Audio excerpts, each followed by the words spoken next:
নমস্কাৰ।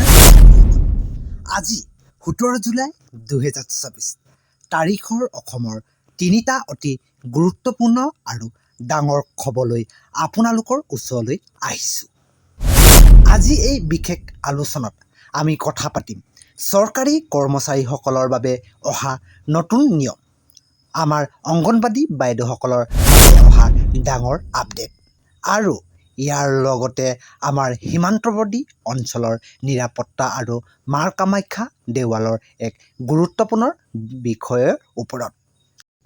ভিডিঅ'টো সেইবাবে আপোনালোকে অলপো স্কিপ নকৰাকৈ প্ৰথমৰ পৰা শেষলৈকে চাওক। প্ৰতিটো আপডেটে আপোনাৰ বাবে জনাটো অতি দৰকাৰী। বলক পলম নকৰি আজি এই বিশেষ ভিডিঅ' আৰম্ভ কৰোঁ।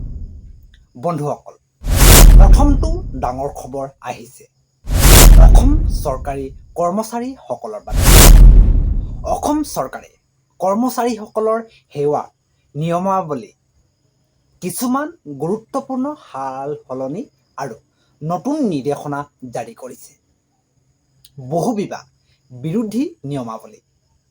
চৰকাৰে স্পষ্ট কৰি দিছে যে চৰকাৰী চাকৰিত থকা অৱস্থাত কোনো কৰ্মচাৰীয়ে চৰকাৰৰ আগতীয়া অনুমতি নোলোৱাকৈ দ্বিতীয় বিবাহ কৰিব নোৱাৰিব।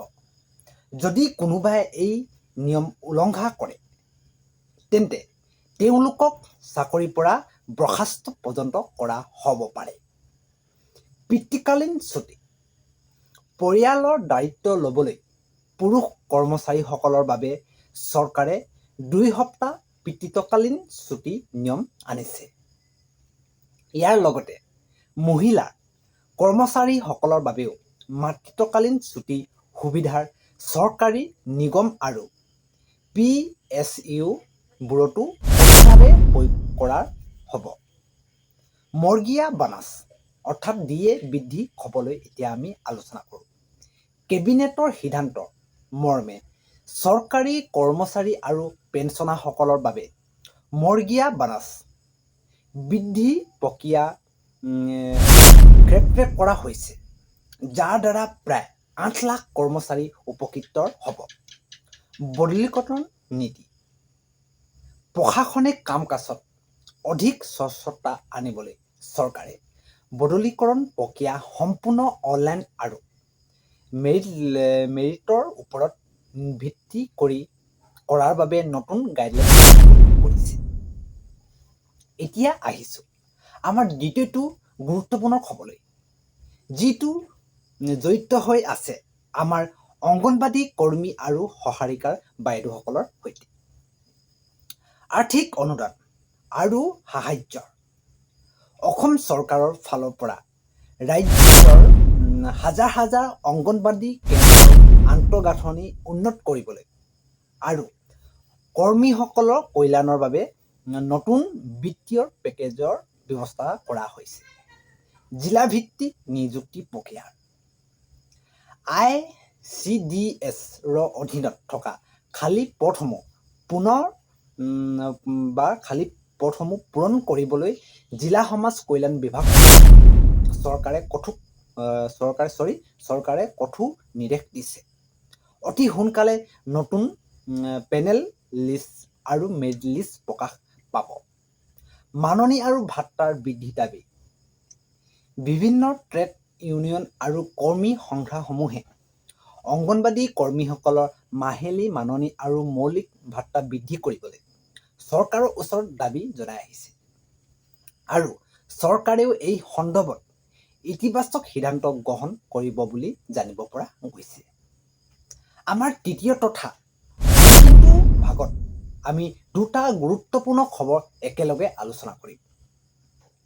এটা হৈছে আমাৰ সীমান্তৰ নিৰাপত্তা আৰু আনটো মা কামাখ্যা ধামৰ আপডেট। বলক এতিয়া আমি এই দুটাৰ ক্ষেত্ৰত আলোচনা কৰোঁ। ভাৰত বাংলাদেশ সীমান্তৰ স্থিতি। অসম বাংলাদেশ সীমান্তৰ নদী অঞ্চল আৰু স্থলভাগৰ সুৰক্ষা অধিক কটকটীয়া কৰা হৈছে। যিবোৰ অঞ্চলত নদী থকাৰ বাবে তাৰ বেৰ দিব পৰা হোৱা নাই, সেইবোৰ ঠাইত BSF-এ আধুনিক প্ৰযুক্তিৰ ড্ৰোন আৰু ডাইনামিক বুট পেট্ৰলিঙৰ সহায়ত 24 ঘণ্টাৰ চকু ৰাখিছে। অনুপ্ৰৱেশকাৰী বিৰুদ্ধে চৰকাৰে জিৰো ৰেলেঞ্চ লাভ গ্ৰহণ কৰিছে। মা কামাখ্যাৰ দেৱালৰ নতুন নিৰ্দেশনা। অম্বুবাচী মহাযুগ সৰলভাৱে সমাপ্ত হোৱাৰ পিছতে দেৱালৰ কৰ্তৃপক্ষই অনলাইন পৰ্টেল আৰু বিশেষ দৰ্শন টিকেটৰ ক্ষেত্ৰত এক নতুন জাননী জাৰি কৰিছে। ভক্তসকলক ভুৱা অনলাইন পূজাৰ ৱেবছাইট বা প্ৰৱঞ্চকৰ পৰা সাৱধান হ'বলৈ কোৱা হৈছে আৰু কেৱল অফিচিয়েল ৱেবছাইটহে ব্যৱহাৰ কৰিবলৈ অনুৰোধ জনোৱা হৈছে। তেন্তে বন্ধুসকল, এয়া আছিল আজি 17 জুলাই 2024 তাৰিখৰ অসমৰ তিনিটা অতি গুৰুত্বপূৰ্ণ খবৰ। আপোনালোকে এই তিনিটাৰ আপডেটৰ বিষয়ে কি ভাবে? বিশেষকৈ চৰকাৰী কৰ্মচাৰীৰ নতুন নিয়ম আৰু অংগনবাদী বাইদেউসকলৰ খবৰটোৰ ওপৰত আপোনালোকৰ মতামত কি তলত কমেণ্ট বক্সত জনাবলৈ নিশ্চয় নাপাহৰিব। যদি ভিডিঅ'টো ভাল লাগিছে তেন্তে এটা লাইক কৰিব, কিয়নো এটা লাইকে মোক অনুপ্ৰেৰণা জনায় অন্য এটি ভিডিঅ' বনাবলৈ। আপোনালোকে আমাৰ এই বিজি নিউজ 8 চেনেলটোলৈ যদি প্ৰথমবাৰৰ বাবে আহিছে তেন্তে এতিয়া আমাৰ এই চেনেলটো ছাবস্ক্ৰাইব কৰি ৰাখক, লগতে কাষত থকা বেল আইকনটো প্ৰেছ কৰি থ'ব।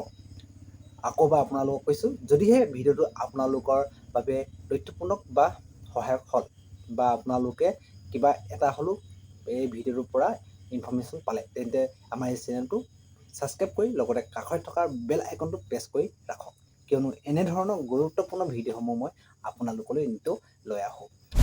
মানে অন্য এটি ভিডিঅ'ত লগ পোৱাৰ প্ৰতিশ্ৰুতিৰে আজি মই সকলোৰ পৰা বিদায় ল'লোঁ। ধন্যবাদ। সুস্থ থাকক, কুশলে থাকক। জয় আই অসম।